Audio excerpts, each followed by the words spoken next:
안녕하세요. 잘들 지내셨어요? 얼굴을 보고 싶은데 얼굴이 안 보이는군요. 잘 보입니다. 네. 아유, 다들 잘 지내시네요. 네, 잠깐 기도하겠습니다. 사랑의 하나님, 우리의 마음속에 있는 진실한 면을 주님께서 살펴보시고 하나님을 바라고 그 기대로 주님을 온전히 느낄 수 있도록 이 시간 말씀으로 가르치시고 영으로 함께하여 주시옵소서. 예수님의 이름으로 기도합니다. 아멘. 지난주에 우리가 아브라함과 롯이 헤어진 이야기를 했지요. 근데 그 이야기가 너무 가슴이 아픕니다. 사랑하는 가족인데도 이렇게 헤어져야 하는가? 삶의 길이 이렇게 다를 수밖에 없는가? 근데 그게 우리한테는 그렇게 슬퍼할 일이 아니라고 하는 것을 오늘 한번 좀 알면 좋겠고요. 그럼에도 불구하고 같이 더불어 살아가는 법에 대해서 오늘 조금 더 신뢰로 읽었으면 좋겠습니다.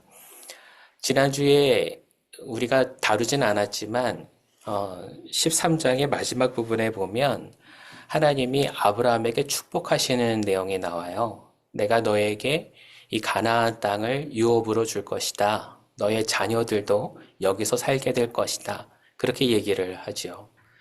근데 갑자기 그 축복을 해주신 이유가 참 궁금합니다. 좋은 일과 좋은 일 사이에 축복이 껴있는 게 아니라 사랑하는 조카와 헤어진 다음에 축복을 주었다라는 사실도 참 이상하고 축복을 받았음에도 불구하고 이제는 목숨을 걸고 전쟁터로 나가야 되는 장면이 뒤이어 나온다라는 것도 참 이해하기가 힘들지요. 근데 하나님께서 그 축복을 주신 이유가 뭘까요? 왜 그 타이밍에 왜 하나님은 아브라함에게 축복을 주신 걸까요? 우리가 그 축복을 축복대로 믿는다면 앞으로 걱정할 건 없을 거예요. 아마 이 롯의 전쟁에 대한 이야기도 아브라함이 그 하나님의 축복을 제대로 믿었다면 목숨을 걸고 나가는 게 두렵지 않았겠죠.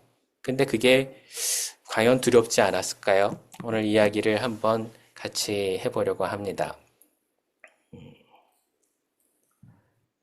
잠깐만요. 혹시 슬라이드가 보이십니까? 네. 이게 오늘 제목이에요. 같이 한번 읽어볼까요? 길이 다른 사람들과 같은 하늘 아래 사는 법. 길이 다른다라는 것은요, 하나님을 믿는 하나님의 사람과 세상을 향해서 눈이 돌려져 있는 세상의 사람들과의 길이 다르다라는 거죠. 길이 다르면 같이 살 수 있는가? 길이 다르니 같이 갈 수는 없죠. 근데 같은 하늘 아래에서는 살아야 합니다. 왜냐하면 우리가 그 세상 가운데서 살아가고 있기 때문에. 그럼 헤어진다라는 게 무슨 의미가 있는가? 이 헤어진다라는 것은요, 영향을 받는다라는 의미예요.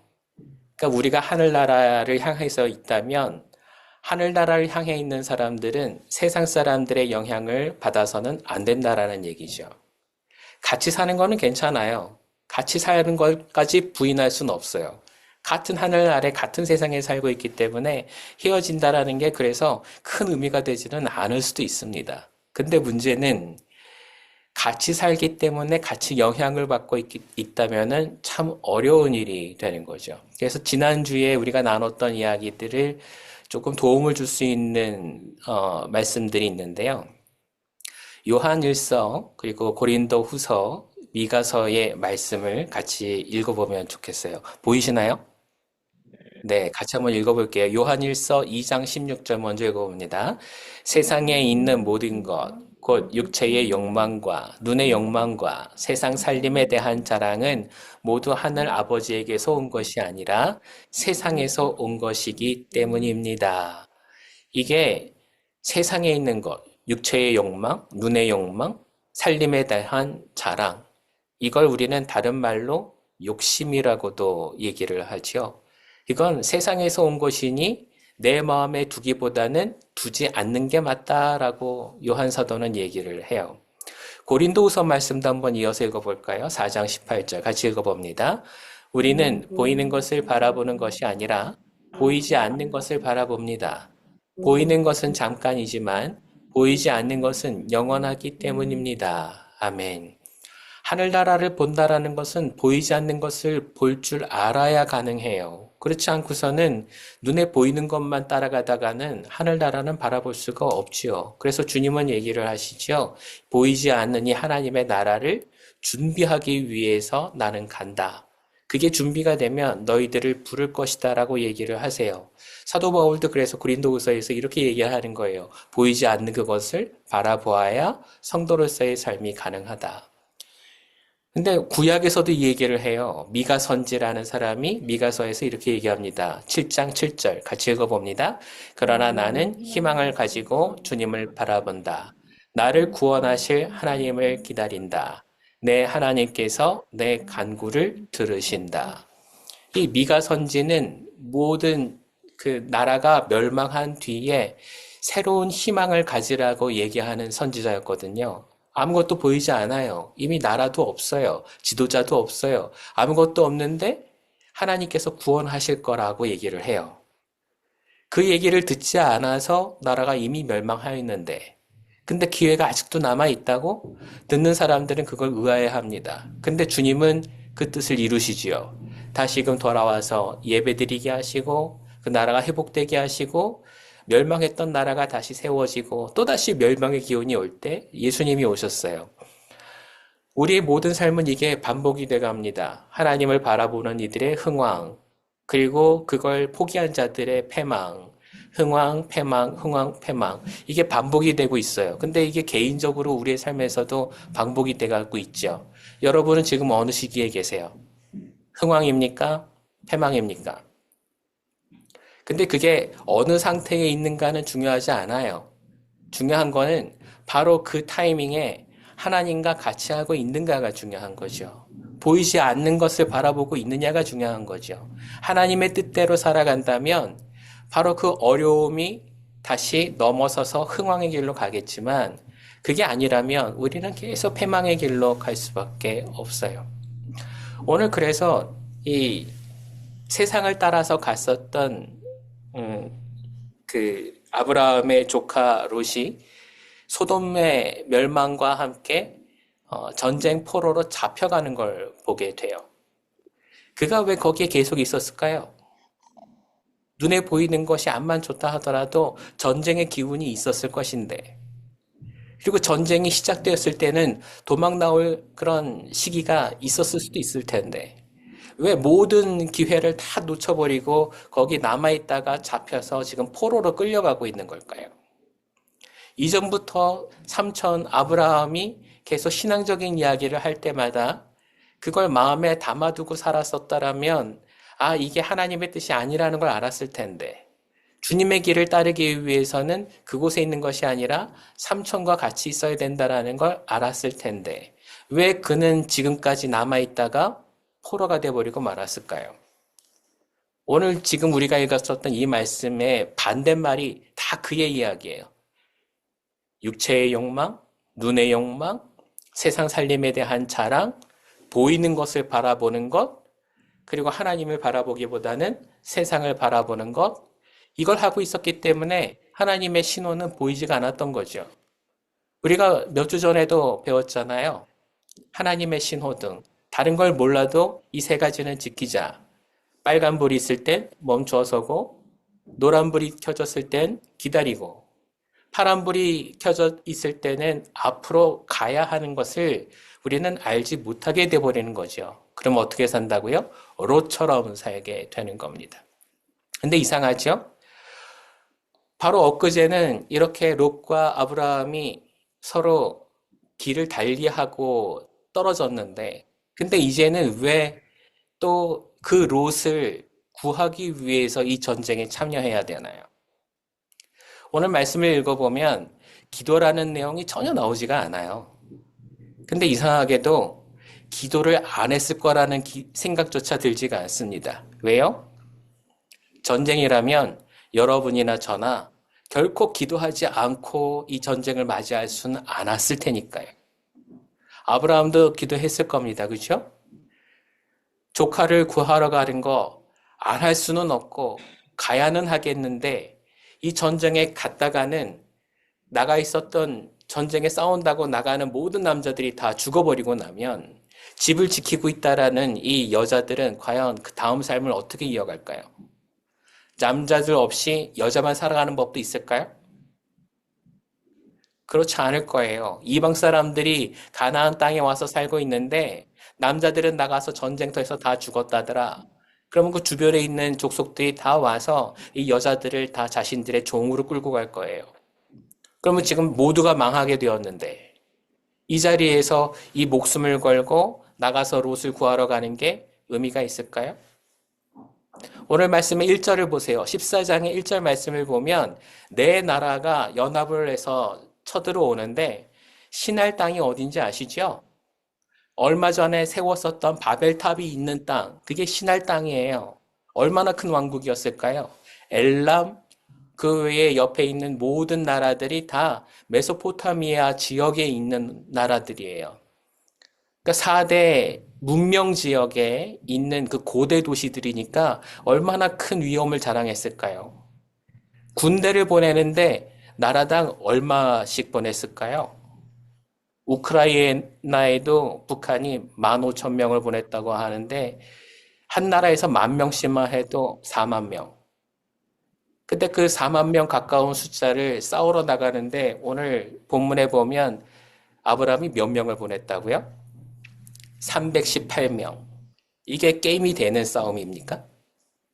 나가서 승리할 수 있을 거라고 생각하고 갔을까요? 그래서 기도 안 할 수가 없었다라는 거죠.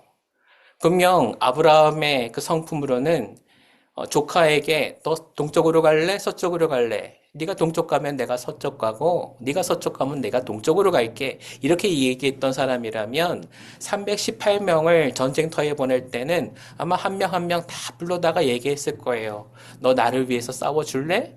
내가 조카를 데리러 가야 하는데 위험해서 네가 못 들어올 수도 있어. 하지만 나랑 같이 싸워주면 좋겠어. 나는 갈 거거든.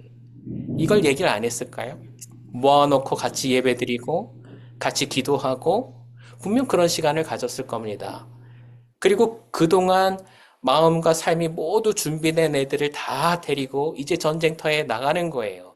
근데 하나님은 그 싸움에서 이기게 하십니다. 여러분 오늘 말씀을 그냥 읽으면 기적이라는 것도 없고 기도라는 것도 없고 삶의 결단이라는 것도 없고 아무것도 없어요.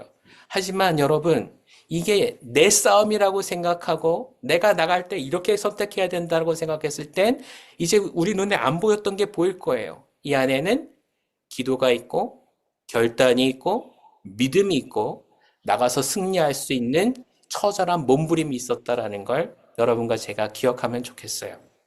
그렇게 아브라함은 나가서 싸웠던 거거든요.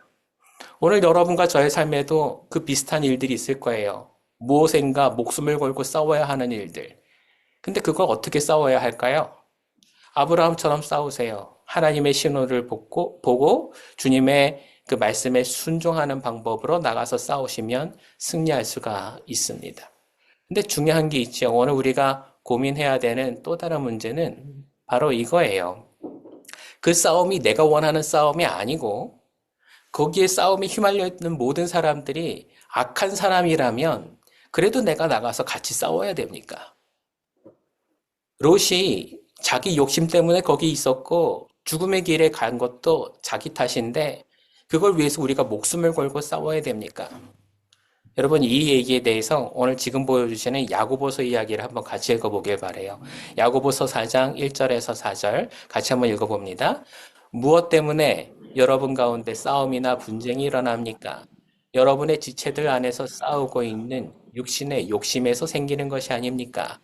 여러분은 욕심을 부려도 얻지 못하면 살인을 하고 탐내어도 가지지 못하면 다투고 싸웁니다. 여러분이 얻지 못하는 것은 구하지 않기 때문이요. 구하여도 얻지 못하는 것은 자기가 쾌락을 누리는 데 쓰려고 잘못 구하기 때문입니다. 간음하는 사람들이여 세상과 버탐이 하나님과 등지는 일임을 알지 못합니까? 누구든지 세상의 친구가 되려고 하는 사람은 하나님의 원수가 되는 것입니다. 아멘. 여기서 우리가 기억해야 될 게 있어요. 그 사람들을 욕심대로 죽게 내버려 둔다고 할 것 같으면 그러면 나는 하나님 앞에 선한 사람일 수 있냐는 거죠. 그를 돕지 않는 게 오히려 세상과 닮은 모습입니다, 여러분. 근데 우린 그걸 잘 알지 못해요. 4절 한 말씀 다시 한번 보세요. 가늠하는 사람들이요. 세상과 법탐이 하나님과 등지는 일임을 알지 못합니까? 도와야 하는 누군가를 내가 모른 척하고 있는 게 오히려 하나님을 등지는 일이 될 수 있다라는 걸 이 말씀을 통해서 배워야 돼요. 여러분, 어떤 사람과 좋지 않은 관계로 등을 돌리고 설 수는 있어요. 네, 그렇게 그냥 서로 남남인 채 살아갈 수도 있어요. 하지만 중요한 것은 그가 어려움에 빠졌을 때는 도와야 한다라는 거예요. 왜요? 그래야 내가 하나님과의 관계가 틀어지지 않는다라는 거예요. 여러분, 예수님께서도 우리에게 이렇게 얘기하셨어요. 말씀은 보지 않겠지만 여러분 다 알고 계시는 걸 거예요. 예수님께서 이 성경에 나오는 율법이요 선지자인 계명이 있는데 그게 이거라고 얘기하세요. 하나님을 사랑하고 이웃을 사랑하는 것. 근데 그 두 가지 사랑이 내 삶에서 온전히 이루어지지 않는다면 그렇다면 내가 하나님을 버타는 것이 아니라 세상과 버타는 삶이 될 수 있다라는 걸 지금 이 말씀은 얘기하고 있는 거예요. 야고보서의 뒷부분을 한번 볼까요? 4장 1절에서 4절까지 우리가 읽었는데 중간을 좀 건너뛰고 네. 어, 이게 7절에서 10절 말씀이에요. 야고보서 4장 7절에서 10절. 같이 읽어봅니다. 그러므로 하나님께 복종하고 악마를 물리치십시오. 그리하면 악마는 달아날 것입니다. 하나님께로 가까이 가십시오. 그리하면 하나님께서 가까이 오실 것입니다. 죄인들이여 손을 깨끗이 하십시오. 두 마음을 품은 사람들이여 마음을 순결하게 하십시오. 여러분은 괴로워하십시오. 슬퍼하십시오. 우십시오. 여러분의 웃음을 슬픔으로 바꾸십시오. 기쁨을 근심으로 바꾸십시오. 주님 앞에서 자신을 낮추십시오. 그리하면 주님께서 여러분을 높여주실 것입니다. 아멘. 세상 가운데서 우리가 이 비슷한 일들을 경험하게 될 때가 참 많아요. 악한 것을 가까이 하지 않으면 나는 순결하다고 생각할 때가 있거든요. 근데 여러분, 순결하다는 것은요, 악이 없는 상태가 아니라 온전한 사랑, 온전한 선을 내 마음에 품는 게 순결인 거예요. 비어 있는 상태가 아니라 하나님으로 가득 채워져 있는 상태가 순결이라는 거예요. 그러므로 우리는 사랑이라는 게 그냥 마음이 늘 기쁘고 풍성하고 뭔가 넘치는 것 같고 그 행복이 있지 않으면 그러면 그게 축복이 아니고 사랑이 아니라고 생각하지만 아니에요. 반대예요. 오늘 주님의 말씀 이렇게 얘기해요. 9절의 말씀을 보면 여러분은 괴로워하십시오. 슬퍼하십시오. 우십시오. 여러분의 웃음을 슬픔으로 바꾸십시오. 내 이웃이 슬퍼하고 있다면 그 슬픔을 같이 하는 게 순결한 마음이에요.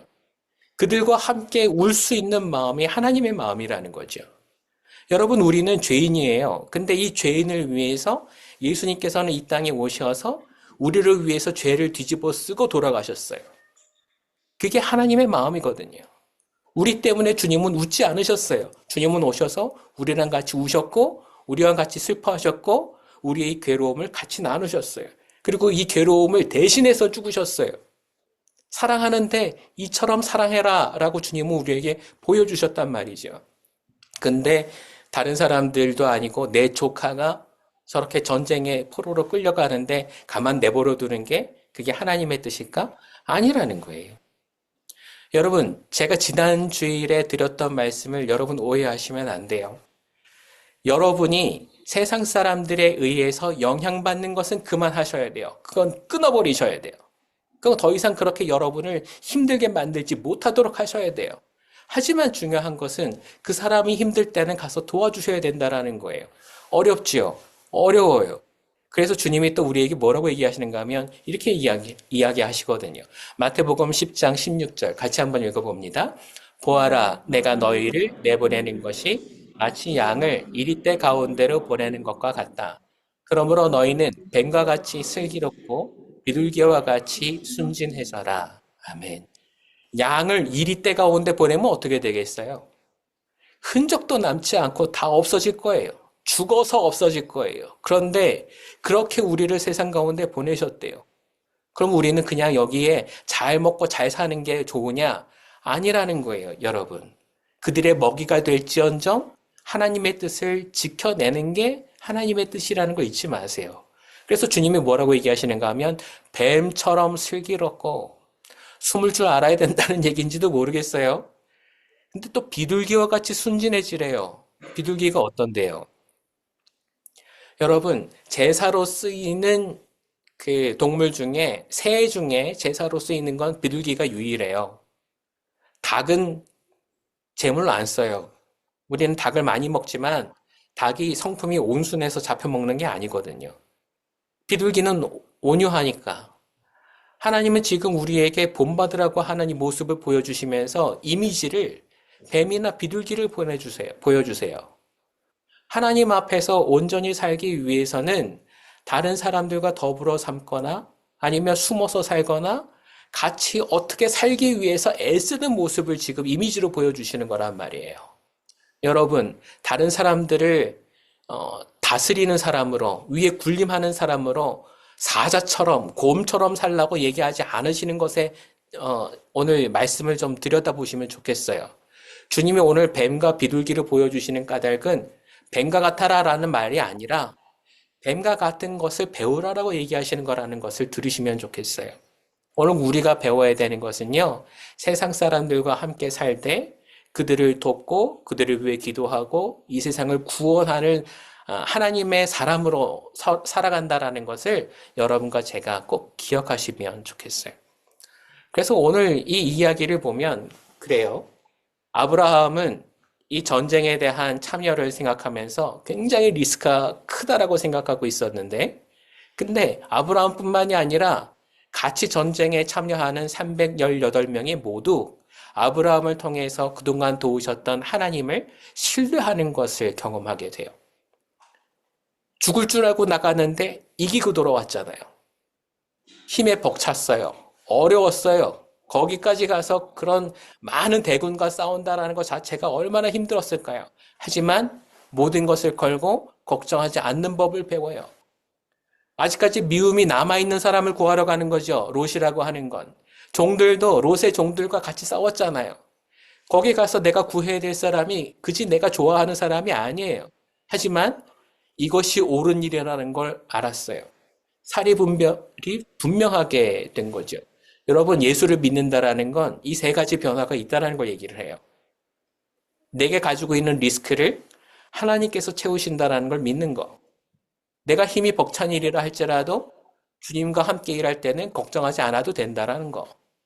미움이 남아있는 내 감정적인 일조차도 하나님께 맡기고 하나님 우선으로 살아가야 한다라는 걸 배워야 한다라는 거예요.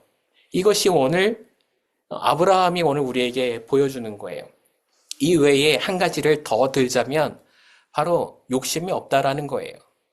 오늘 멜기세덱과 또 소돔 왕이 그 모든 전리품들을 이 아브라함에게 주려고 했는데 아브라함이 이렇게 얘기해요. 본래 우리의 것이 아닌 것들은 가지지 않겠다라고 얘기를 해요. 여러분, 이게 뭐냐 하면 믿지 않는 사람들의 영향을 받지 않는 거예요. 세상 사람들의 영향을 받지 않는 거예요. 하나님을 믿는 사람들은 하나님의 잣대로 살아가는 거예요. 하나님의 말씀과 뜻이 아니고서는 따르지 않겠다라고 하는 게 믿는 사람의 결단이어야 한다라는 것을 오늘 여러분과 제가 배우게 되길 그리스도 이름으로 축원합니다. 오늘 여기에 또 숨어 있는 이야기들이 있어요. 그게 뭐냐 하면 제가 웬만하면 지도는 안 보여드리거든요. 이게 너무 어려워서. 근데 이 지도가 어디 지도인지는 아시죠? 이스라엘 지도입니다. 이스라엘 지도인데 이 밑에 있는 게 사해, 데드시라고 하는 그 염분이 많아서 사람도 물에 둥둥 뜬다라는 그 바다죠. 이 사해가 있는 이 곳을 중심으로 한 이 골짜기를 길게 있는 이 골짜기를 시딤 골짜기라고 해요. 근데 바로 이 시딤 계곡에서 오늘 싸움이 일어나기 시작을 했어요. 오른쪽에 보이는 그 초록색 그 화살표가 보이시지요? 그게 내 왕국의 연합군이 쳐들어오는 길이에요. 밑으로 와서 시딤 골짜기에서 전쟁을 했는데 그 사람들이 끌고 이 전쟁이 어디까지 가는가 하면 이스라엘 북쪽에 있는 단이라고 하는 곳. 지금 여러분이 보시기에 이 지도의 위쪽에 있는 빨간 점이 바로 그 단이라고 하는 곳인데 여기까지 끌고 올라가요. 그래서 이 모든 싸움을 하는 동안 이 이스라엘 지역에 있는 이 팔레스타인 지역에 있는 모든 가나안 사람들이 아브라함이라는 사람의 이름을 알게 되었어요. 우리가 아까 배웠죠. 13장 마지막 부분에 하나님이 아브라함에게 뭐라고 축복하셨죠? 이 모든 가나안 땅을 너에게 주겠다. 네가 밟는 모든 곳을, 네가 발로 밟는 모든 곳을 너에게 후손 대대로 살 그 땅으로 주겠다. 이렇게 약속하셨잖아요. 근데 그게 지금 어디서 일어나요? 이 전쟁 가운데 일어나고 있어요. 모든 가나안 사람들이 아브라함을 알았고 이 전쟁에 이긴 아브라함을 더 이상 해코지 할 생각을 하지 않아요. 나중에 아브라함이 죽고 나서 이삭도 어려움을 겪지만 아브라함의 이름 그대로 이삭이 혜택을 보면서 살게 됩니다. 이유가 뭐예요? 하나님의 축복과 능력 덕분이에요. 하나님이 도우시지 않았다면 이런 일들은 절대로 일어나지 않습니다. 오늘 그래서 여러분과 함께 이런 일들을 함께 해나가는 가장 중요한 것이 뭐냐 하면 내 삶의 믿음의 한계를 경험을 할 때 하나님은 이 한계를 넘게 하신다라는 거예요. 근데 이 한계를 넘지 못해서 쩔쩔매게 되고 우리는 늘 기도하면서도 이렇게 얘기를 하지요. 언제쯤 될까? 언제쯤이면 이 기도를 그만할 수 있을까? 그래서 우리는 기도의 결말을 기다리는 것이 아니라 기도 끝낼 날을 기다리면서 기도하는지 몰라요. 근데 여러분, 오늘 저는 여러분에게 부탁드리기는 그 모든 한계를 넘어서기를 원합니다. 하나님은 그 한계를 넘어섰는 믿음을 우리에게 요구하고 계세요. 지금 보여드리는 이 책의 그 옛날부터 유명한 책이지요. 내려놓음이라는 책. 제가 이 책을 다시 읽다가 예전에 줄쳐놓은 부분이 있더라고요. 제가 한번 읽어드릴게요. 하나님의 음성을 들으며 산다는 것은 우리를 무척이나 흥분시키는 모험을 감행하는 것이다. 그리고 모험이라는 표현을 쓰는 이유는 이것이 그리 쉽지만은 않기 때문이다. 상하이 코스타에서 하나님의 음성 듣기라는 강의를 진행하다가 질문을 받을 때였다. 한 청년이 하나님의 말씀을 들어야 할 필요도 느끼고 늘 말씀을 들으려고 기도도 하지만 막판까지 기다려도 하나님의 응답이 없어서 결국 시간에 쫓겨 자신이 계획하던 방향으로 일을 처리하곤 했는데 이런 상황에서는 어떻게 하느냐고 물었다. 그때 나는 대답했다. 혹시 응답이 없을 때 그저 움직이지 않고 데드라인을 넘기기까지 기다려본 적이 있습니까? 아니요, 그런 적이 없었던 것 같네요. 다음에는 그렇게까지 기다려보세요. 그것이 신뢰입니다. 응답을 받기 위해서는 하나님께서 결코 늦게 응답하지 않으시며 가장 좋은 타이밍을 알고 계신다는 것을 신뢰해야 한다. 네, 하나님을 신뢰한다라는 건 바로 이런 걸 거예요. 내가 원하는 때가 아니라 하나님께서 원하시는 때. 내가 원하는 방법이 아니라 하나님께서 원하시는 방법. 내가 바라는 결말이 아니라 하나님께서 바라시는 결말이 이루어진다라는 거예요. 기도는 그러면 어떻게 해야지 응답받을 수 있는가? 여러분, 기도하면서 그 하나님의 뜻을 알게 되고 하나님의 방법대로 내 생각과 마음이 바뀌게 될 때에야 응답을 받을 수 있어요. 왜냐하면 하나님은 그렇게 응답하실 텐데 나는 세상을 바라보고 있으면 하나님의 응답이 들리지 않기 때문이죠. 주님이 보여주셔도 그걸 깨달을 수가 없기 때문이죠. 여러분, 우리가 하나님의 응답을 받지 못하는 가장 큰 이유는요, 아까 야고보서에서 봤지만 잘못 구하기 때문이기도 하지만 잘못 구했던 방식 그대로 끝까지 기도하기 때문이기도 해요. 하나님이 보여주시고 응답하셔도 알아들을 수 있는 상태가 아니거든요. 여러분, 그래서 오늘 저는 결말로 여러분에게 이 말씀을 꼭 드리고 싶어요. 하나님의 생각과 하나님의 방식대로 내 삶이 변해가는 게 정말로 중요합니다. 내 모든 것들이 하나님의 뜻대로 변하지 않는다면 하나님께서 무엇을 말씀하셔도 내가 알아듣지 못하게 될 가망성이 너무 높아요. 오늘 그래서 여러분을 축복합니다. 하나님이 여러분을 인도하시는 대로 여러분이 따라가면서 주님을 닮아가시게 되기를 그리스도의 이름으로 축원합니다. 그게 바로 아브라함의 여정의 의미예요. 왜 하나님께서는 그냥 길을 가라, 어디까지 가라가 아니라 내가 지시하는 데까지 가라라고 얘기하셨는가? 이유는 바로 끝까지 그렇게 가야 닮아가기 때문에 그래요. 이 길은 주님과 닮아가야 돼요. 지난 시간에도 제가 말씀을 드렸지만 주님과 함께 여행을 하고 있다면 주님이 이 여행의 주인이 되신다면 이 길을 가는 동안 슬퍼할 일 없고요. 괴로워할 일 없어요. 주님의 음성을 듣고 순종할 수만 있다면 주님의 그 일들이 어떻게 이루어지는지도 이미 알고 함께 기뻐할 수도 있을 거예요. 여러분 그렇게 변해가는 게 우리의 삶의 목적이에요. 내가 제네바에 왜 왔는가?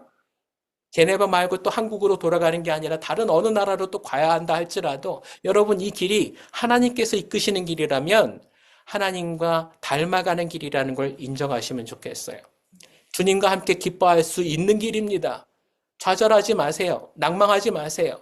그리고 더 이상 마음을 실패했다라고 마음 먹지 마세요. 주님께서 이끄시는 이 길은 아직 끝나지 않았으므로 여러분에게 더 큰 일들, 더 큰 행복과 더 큰 축복이 주어질 길이라는 것을 믿습니다. 이 길을 여러분과 제가 끝까지 갈 수 있게 되기를 그리스도 이름으로 축원합니다. 기도하겠습니다. 사랑의 주님, 힘들고 어려운 삶을 이겨내고 이제는 하나님을 온전히 바라볼 수 있게 도와주시옵소서. 하나님을 닮아가며 하나님의 생각을 내 마음에 품는다라는 게 어떤 것인지 이제 삶의 기쁨으로 열매로 거둘 수 있게 도와주시옵소서. 오늘도 엎드려서 기도할 때에 나와 함께 역사하시는 주님을 배웁게 하여 주옵시고 힘내어서 하나님 사랑하며 살아갈 수 있도록 우리들과 함께 하여 주시옵소서. 감사드리며 예수 그리스도 이름으로 간절히 기도하옵나이다. 아멘. 감사합니다.